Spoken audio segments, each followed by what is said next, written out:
ഇതിനകത്ത് തുടക്കം മുതലേ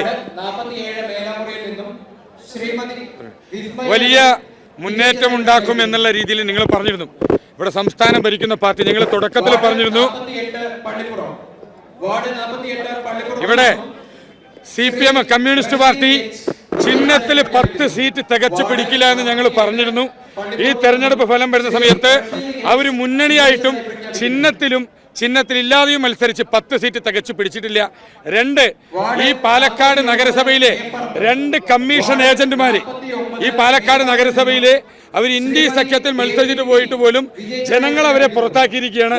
ഒന്ന് 10ാം വാർഡിലെ ഭവദാസ്, 2 19ാം വാർഡിലെ PV രാജേഷ്.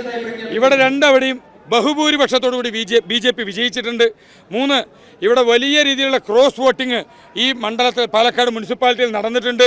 നിങ്ങൾ വാർഡുകളെടുത്ത് പരിശോധിച്ച് നോക്കിയാൽ കാണാൻ സാധിക്കും. 1ാം വാർഡ്, 3ാം വാർഡ്, 8ാം വാർഡ്, 48, 41 ഈ വാർഡുകളിലെ വോട്ടിംഗ് പാറ്റേൺ എടുത്ത് പരിശോധിച്ച് നോക്കിക്കഴിഞ്ഞാൽ വലിയ രീതിയിൽ ക്രോസ് വോട്ടിംഗ് നടന്നിട്ടുണ്ട്. BJPയെ പരാജയപ്പെടുത്താൻ ശ്രമിച്ചിട്ടുണ്ട്. ഇതിനെ മുഴുവൻ അതിജീവിച്ചുകൊണ്ട് 25 സീറ്റുമായിട്ട് ഭാരതീയ ജനതാ പാർട്ടി പാലക്കാട് നഗരസഭയിലേക്ക് എത്തിയിട്ടുണ്ട്. തീർച്ചയായും ഭരണസമിതി രൂപീകരിക്കാൻ സാധിക്കുമെന്ന് തന്നെയാണ് ഞങ്ങൾ വിശ്വസിക്കുന്നത്.